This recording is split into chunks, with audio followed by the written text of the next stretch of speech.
Bonjour à tous, j'espère que vous allez bien. Je vais commencer cette analyse. Il y a quelqu'un qui m'a envoyé un message et dit qu'il ne voyait pas le chandelier. Donc, j'ai changé un petit peu les couleurs. J'ai mis des couleurs un petit peu plus fortes. Si vous continuez à ne pas voir, s'il te plaît, dites-moi, comme ça je peux changer. Et voilà. Bon, pour commencer l'analyse, on continue bloqué sur notre belle zone, ok, de Nasdaq entre les 11 400, okay, qui c'est la zone, et la grosse zone des 12 100. Euh, il a cassé, il est bien cassé cette zone-là. Ça me permet de tracer un Fibo ici. Okay? Et moi, je vais le faire tout de suite là maintenant. Comme ça, c'est beaucoup plus simple. Ça, vous allez suivre l'analyse en complet. OK. Donc,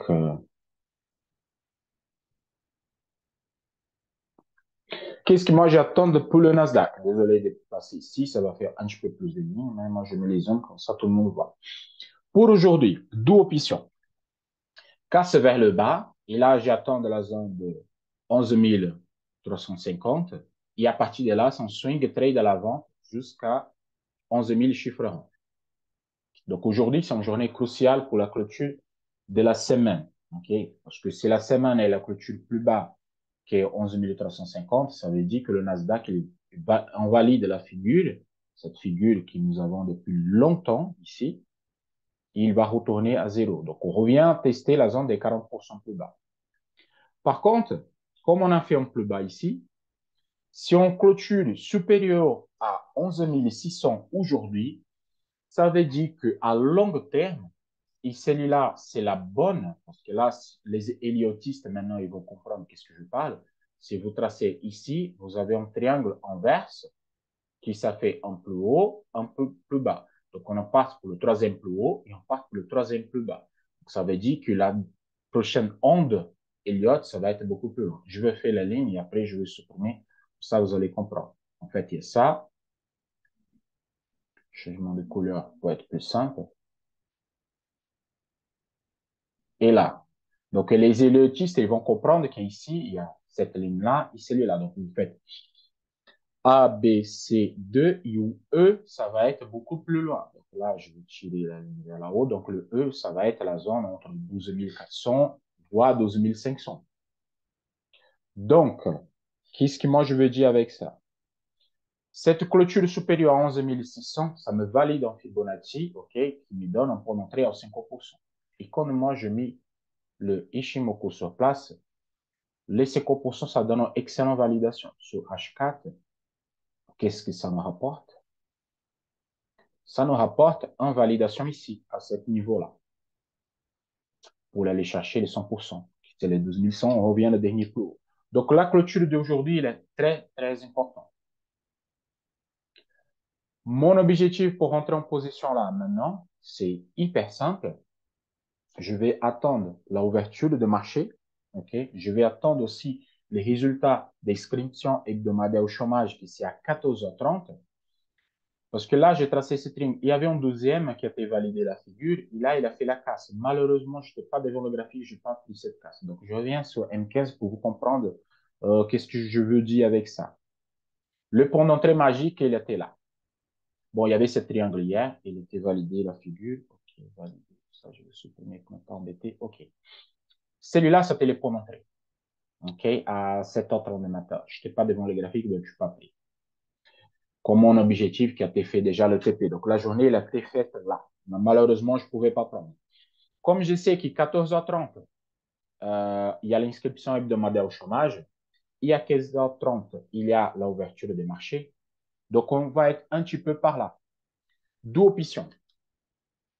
Ouverture des marchés, il vient faire un mèche ici inférieur, qui n'est pas trop longue. Et moi, je peux, comme le chandelier d'ouverture, c'est un chandelier gigantesque, on peut prendre 100 pips. S'il vient faire les tests ici, à ce niveau-là, ça veut dire que c'est un pullback sur mon triangle. Et là, je rentre en position. Première position buy avec un stop loss très court. On peut montrer à peu près à 11 460 avec un stop loss à 11 420. Pour l'objectif, la clôture de 11 600 pour aujourd'hui. Donc, ça me fait un, deux niveaux pour aujourd'hui. Et là, je sécurise ma position et moi, je veux surveiller la zone supérieure des 38, OK, ou la casse de ma trade line sur H1.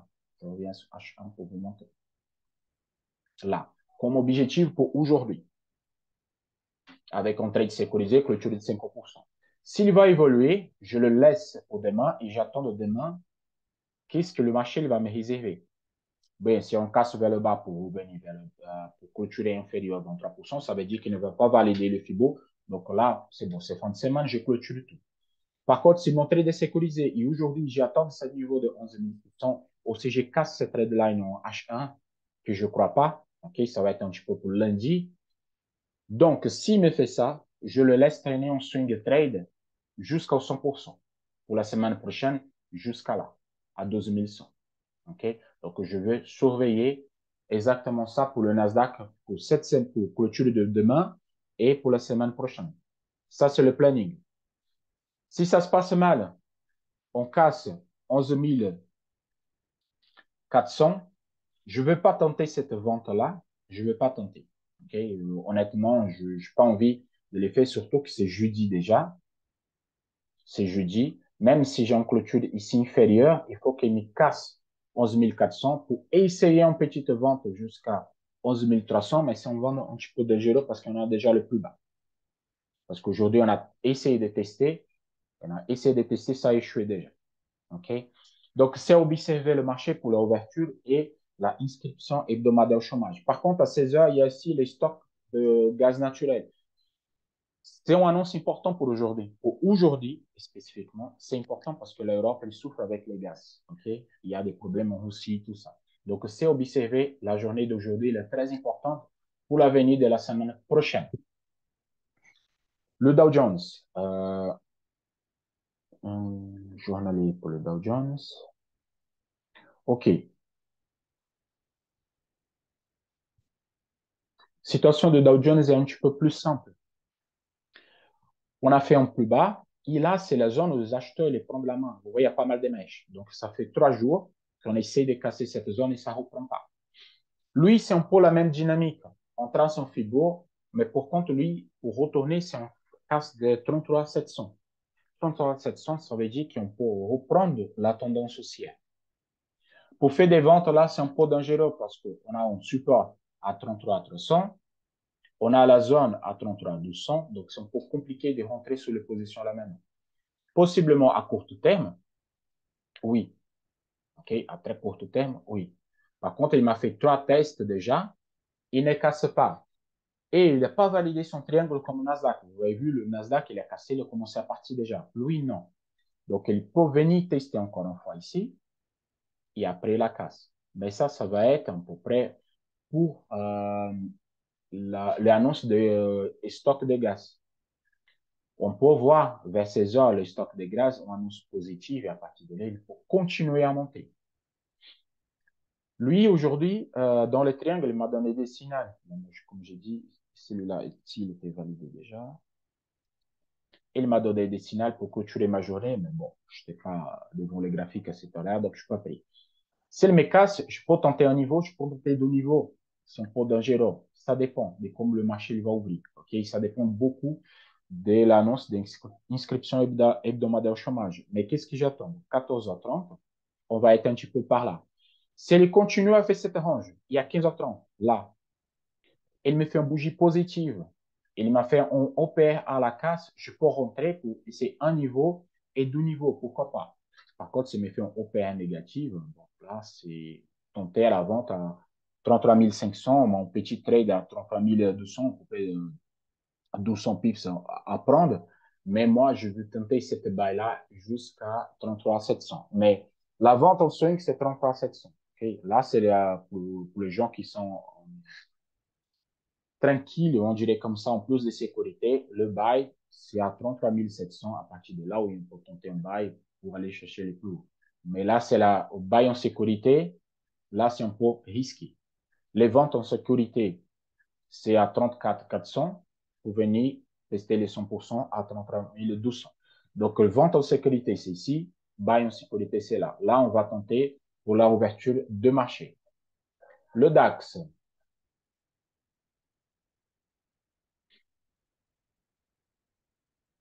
Donc, le gars DAX, c'est un peu dommage parce que hier, je rentrais sur la position ici à 14 360. J'ai rentré sur cette position parce que je dis, cette casse-là, il m'a fait un pullback et repart.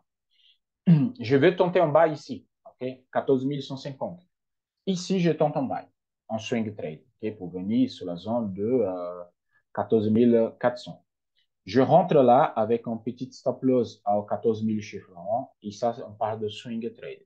Si je reviens sur H1, ici, j'ai un biseau descendant. Ok, je vais vous donner l'objectif de cette figure, il était fait. Vous prenez les deux touches. Bon, il faut changer les couleurs. Bon, vous prenez les deux touches, vous mesurez, ça donne exactement ici. Ici, nous avons un biseau descendant. Ok. Et cette biseau descendant, là, il essaie de tester encore une fois. Et ça, c'est bien parce que il m'a donné des signaux aujourd'hui. Le DAX, à la ouverture, tout de suite, il avait un, deux niveaux à prendre. Et là, il m'a fait encore une vente des un, deux niveaux et il essaie de tester. Possiblement même en troisième niveau, il peut l'avoir ici. En swing trade, je veux tenter un buy ici, le premier buy. Et c'est là, à 14 550, avec un stop loss un petit peu plus loin, un petit lot. Par contre, l'objectif, c'est vraiment à 14 400. C'est une zone beaucoup plus haut.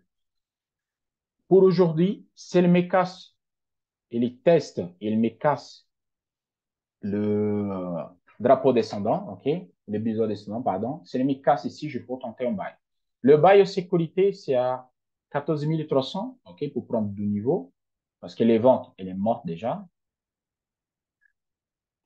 Ou sinon, on bail un swing trade à 14 150. C'est les deux options. Mais pour prendre cette position-là, il faut que j'attende. D'abord,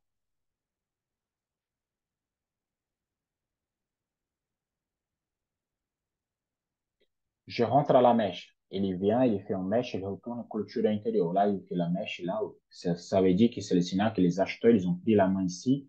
S'il vient et les teste, il fait la mèche, ça veut dire que les acheteurs, ils sont présents. Et ça fait les mouvements qu'ils ont un petit peu par là. Test, fait la mèche, et repart. Test, fait la mèche, et repart. Donc, c'est ça l'objectif de aujourd'hui pour le DAX. OK? Donc, sur la méthode, le pour montrer, ils étaient tous passés déjà. Donc, là, ça fait à la vente. Donc là, on rentre pas sur l'accélération. Par contre, cette vente-là, c'était la vente de jour pour un, deux, pourquoi pas, là, ils cherchent le troisième niveau, ça correspond exactement à la barre inférieure. Je vais passer sur les gold parce qu'il y a quelqu'un qui m'a demandé l'analyse de gold. Gold, elle est intéressant de trader ce moment-là. Sur la revue de marché, je vais donner cette casse. Okay? Là, à partir de là, vraiment, ça évolue. Et a commencé à faire cette canal qui fait un bel d'un canal haut et bas, haut et bas. Et là, il est peut-être parti pour la zone supérieure. Il est bloqué ici à 17 090, qui c'est la zone où j'ai dit hier pour attendre. Ceux-là qui ont profité, vraiment, c'était le top. C'est la zone qui, moi, j'ai dit que il allait tester cette zone. OK, 17,90, c'est exactement ça qu'il a fait hier. Je vous donne sur la méthode, comme ça c'est plus simple, vous allez comprendre qu'est-ce que je parle. Il y a eu un bel d'un casse, vraiment, il y a un super casse ici. Il est venu tester 17,90 comme je dis hier. Okay? Il a vu ça hier dans les groupes. Et là, il a fait exact. Test de la zone hebdomadaire, retour des deux niveaux. C'est parfait. Bel retour des deux niveaux. Donc là, c'est super bien fait. Je vais essayer de tracer là maintenant tout de suite pour vous, comme ça c'est plus simple.